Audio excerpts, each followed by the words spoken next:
Gente, mais de 19 milhões de brasileiros são aposentados pelo INSS. De cada 3 aposentados, 2 ganham um salário mínimo. Para explicar como viver bem, apesar do salário da aposentadoria, eu estou recebendo o financista, o Fabrício Guerato, aqui no programa. Seja bem-vindo mais uma vez, Colete. Fabrício. Obrigado. Ele está aqui também, pode responder a sua pergunta, 12 997 13 26 22.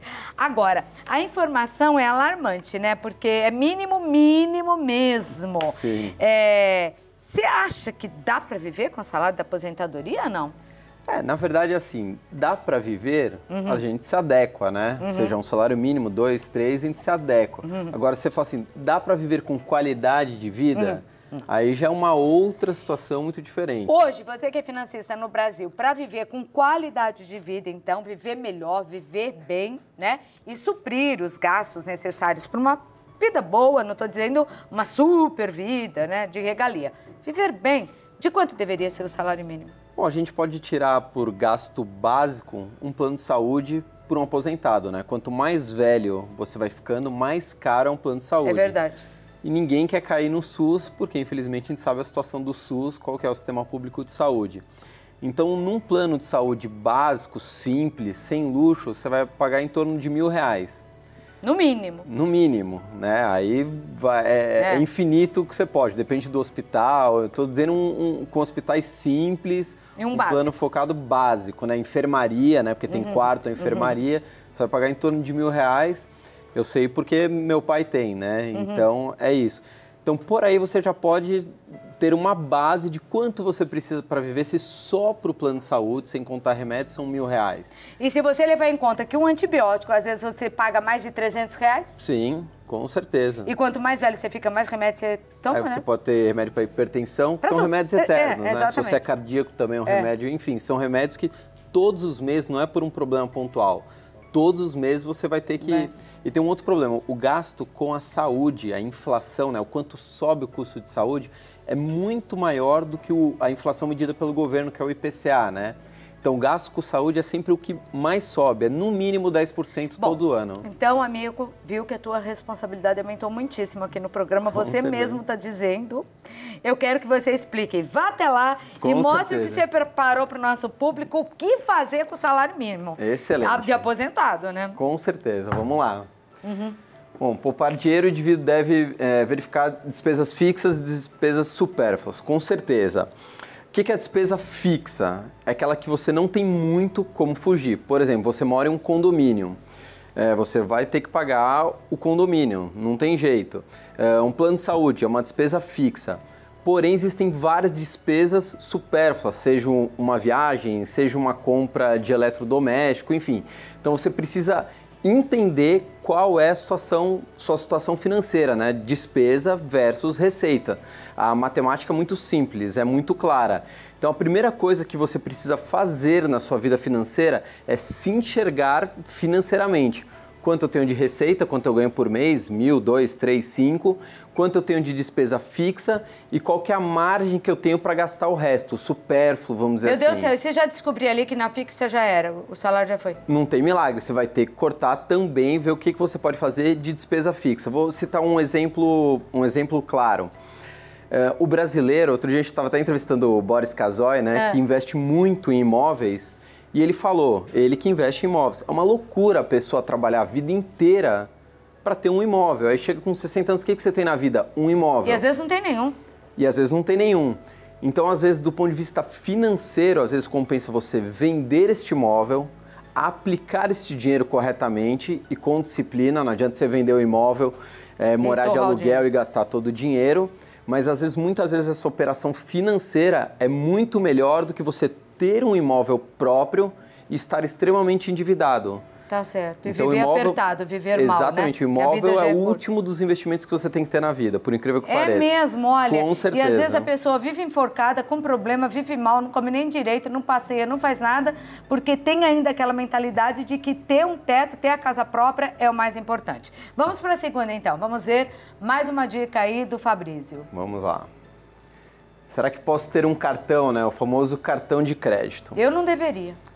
É exatamente o que a gente fala, né? O cartão de crédito, ele pode ser útil? Pode. Por exemplo, você vai numa padaria, deu R$10 lá que você comprou de pãozinho. Obviamente você não vai pedir um desconto na padaria. Você vai pagar aqueles R$10, seja com dinheiro, cartão de crédito, cheque, o que for. Então, usando o cartão de crédito, você pode ganhar milhas, você pode ganhar pontos, ou você pode ganhar dinheiro de volta. Por exemplo, o meu cartão de crédito me devolve parte do que eu gasto em dinheiro. O que é isso? Qual é o teu cartão? Depois você me fala aí. Eu vou falar aqui, depois a gente conversa. É mesmo? Isso eu devolve nem sabia. 1,6% de tudo que eu gasto. Jura? Então, por exemplo, eu tenho lá R$2.000 para retirar, que é uma compra que eu teria que pagar de qualquer jeito. Então, tanto faz se eu vou... Agora, se eu não tenho condições, né, que a gente fala, se um olho te faz cair, corta, né? Então, se o cartão de crédito te faz cair, corta. A gente até estava gravando aqui no nosso canal do Instagram antes de chegar aqui, justamente isso. O plano do brasileiro é a vaidade. Ele quer ter um cartão porque ele quer pagar com cartão. Ele às vezes não quer só ter um cartão, ele quer ter um cartão 5 estrelas. Um cartão com bastante limite. E um pedaço de plástico, que não, mas é a vaidade de mostrar quando você vai comer em algum lugar o cartão. E às vezes aquele cartão tem uma anuidade de, por exemplo, R$500 e a pessoa ganha 1.000. Então metade de um salário dela por ano é para pagar a anuidade. Não pensa, né? Mas a vaidade dela. Então se você não pode ter um cartão, e eu tenho, por exemplo, pessoas que eu conheço de poder aquisitivo alto e não podem ter um cartão de crédito. Porque não tem limite. Então, se você não pode ter um cartão... É porque aquilo lá é tão fácil, né? Passou. É um dinheiro falso, né? Porque você tem um limite, então você fala, passa, depois eu me viro, eu vou passando aqui. E aí chega a conta, é os juros mais altos. É mais alto até que do cheque especial, que é o limite da conta. Então, Nossa, juros do é cartão alto, de crédito... Quanto que tá os juros do cartão? Nossa, uma por coisa, ano, né? você vai pagar aí uns 350%. Nossa, é muita coisa, né, gente? É muita coisa. Você não sai mais da dívida, né? Então, quer dizer, não sabe usar cartão, não tenha. Não tenha. E o cartão deve ser usado nesses casos que você falou, para reverter em dinheiro ou milhas, que as milhas você também pode vender, não é? Você pode vender também. Fazer uma grana Tem com ela. sites hoje que você vende as milhas. Que vende as milhas. Exatamente. Ok, vamos à próxima. Planejamento, né? Uma coisa importantíssima, né? Na verdade, a gente é criado desde pequeno a parcelar, né? Então, por exemplo, tem países como os Estados Unidos que você fala, quero parcelar, a mulher da loja nem sabe o que é isso, né? Fala, parcelar, ou você tem dinheiro, você compra, ou você não compra, né? Então, o planejamento hoje é extremamente importante. Aí fala, desde quando deve começar? E eu cito um exemplo, eu estava fora do país e tinha um casal de suecos com 2 criancinhas e eles queriam comprar algumas coisinhas de um vendedor na praia. A mãe simplesmente entregou a carteira. Filha, o que você tem é isso. Se você quiser comprar essa, você compra, se não essa. As 2 você não vai poder, faça a sua escolha. Então, desde muito, muito novinho, eles são acostumados a falar, o seu orçamento é esse, você vai ter que fazer escolhas, não dá para ter tudo. Então, eu vou terminar os cards aqui, pode ser, Geise? Depois eu vou. Vamos passar mais rapidinho? Tem pergunta já para ele aí, para o Fabrício? Vamos lá, vamos para a próxima. Investimentos em renda fixa ou renda variável? Bom, uma explicação bem básica para quem não entende. Renda fixa é todo o investimento que você sabe antes a regra do jogo. Então, por exemplo, eu invisto em um CDB, né, que é você emprestar dinheiro para um banco e ele te paga por isso. Então, eu já sei quanto eu vou ganhar, atrelado a um índice, etc. A renda variável, por exemplo, você investir em bolsa de valores. Bom, qual que é o ideal, né? Todo mundo pergunta, onde eu invisto? O que é o ideal? O ideal para mim não é ideal para você, que não é ideal para ele. Para cada pessoa é um ideal, mas mais ou menos para todos é um mix desses dois. Então você ter investimentos com baixo risco e investimentos com alto risco é um mix interessante. Você tem que investir nos dois. Vamos ao próximo. Previdência social, meu Deus do céu. ou privada? Bom, a gente vai ter aprovada a reforma da Previdência, né? Que ela já está para ser votada lá em Brasília. Vai Deixou piorar. todo mundo arrepiado, né? De cabelo em pé. E provavelmente, não sendo pessimista, mas realista, vai piorar daqui 10 anos, daqui 20, daqui 30. Então essa é a tendência, não é melhorar. Por quê? A gente está vivendo cada vez mais, né, por causa da medicina, e as pessoas estão tendo cada vez menos filhos. Então é uma conta básica, né? Menos pessoas contribuindo e mais pessoas vivendo mais, né? O Estado tendo que sustentar essas pessoas por mais tempo. Então o ideal é que você tenha uma previdência privada. Ter uma previdência privada não significa você comprar um plano de previdência privada. Você até pode fazer isso, mas não necessariamente é isso. Previdência significa você se precaver para você não ter problemas no futuro. Então você pode, por exemplo, fazer uma previdência em diversos tipos de investimentos, para quando você tiver 60, 70 anos, você ter patrimônio para viver daquilo que você conquistou durante 20, 30, 40 anos de trabalho. Então, previdência não necessariamente é um plano de previdência privada. Agora, previdência pública, a gente vai ter que realmente deixar um pouco de lado, porque vai ser muito difícil viver com a previdência pública. Fabrício, vem pra cá. Você falou uma coisa muito interessante aí, várias coisas, mas em relação à casa própria, que assim, da mesma maneira como nós somos educados para comprar as coisas a prazo, Sim. porque toda a mídia, tudo, a vida inteira foi, né? Ai, miudinhas intermináveis, né? Quer dizer, tudo é 24 vezes sem juros. Sim. Quando uma época isso foi cortado no Brasil, todo mundo estranhou. Como assim? Não dá para comprar a prazo? E as pessoas se habituaram a comprar a prazo.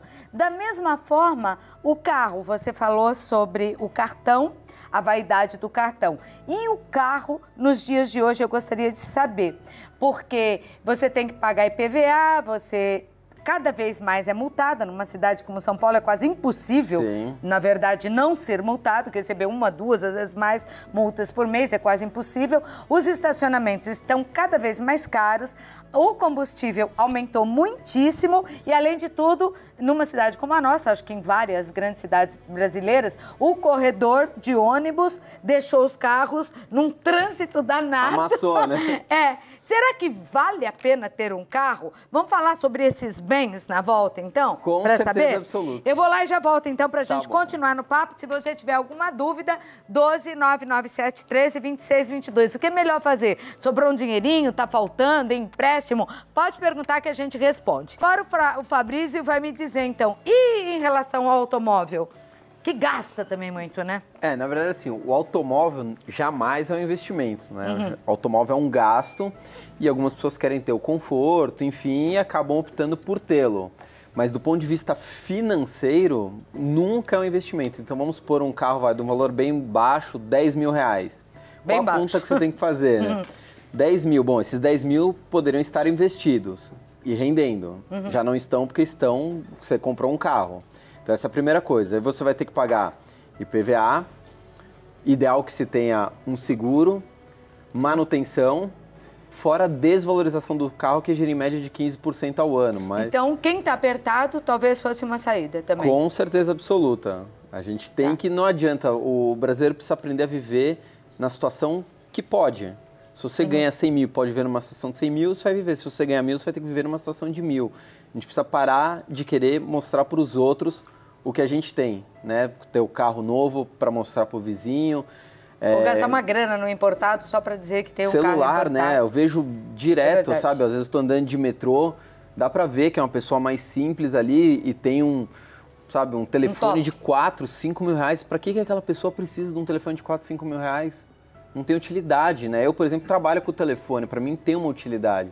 Agora, as pessoas têm, às vezes, uns aparelhos, se endividam, né? Pagam em diversas vezes.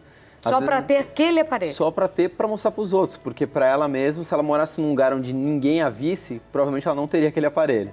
Tá. Mas então o brasileiro quer muito mostrar, que é a vaidade, né? Na minha época era o tênis, né? Todo mundo queria ter o tênis. Tênis da moda. O tênis da moda com a molinha, etc. Agora virou o telefone, né?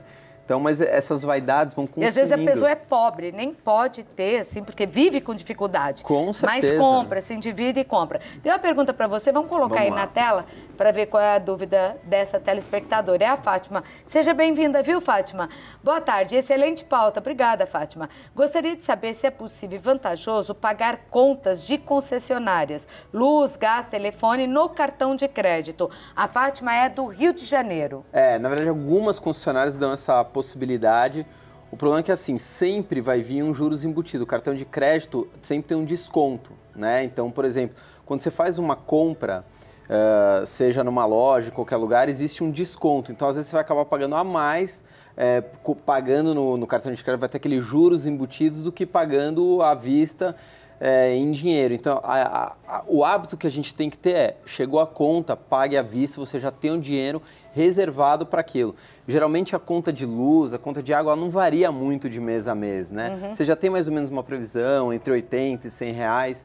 Então dá melhor pra você pagar à vista. sempre, na hora, em dinheiro, paga ou já deixa em débito em conta. Mas sabe o que é? Que eles ficam assim insistindo com a gente, né? Eles falam assim, é o mesmo preço à vista ou em 5 vezes no cartão. Aí na hora você já pensa, nossa, 5 vezes, né? Muito mais vantajoso.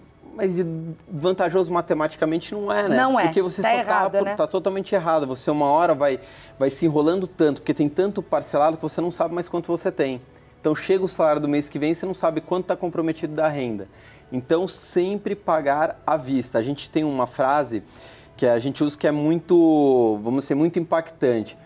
Você pagar parcelado significa que você está comprando algo que você não pode ter naquele momento.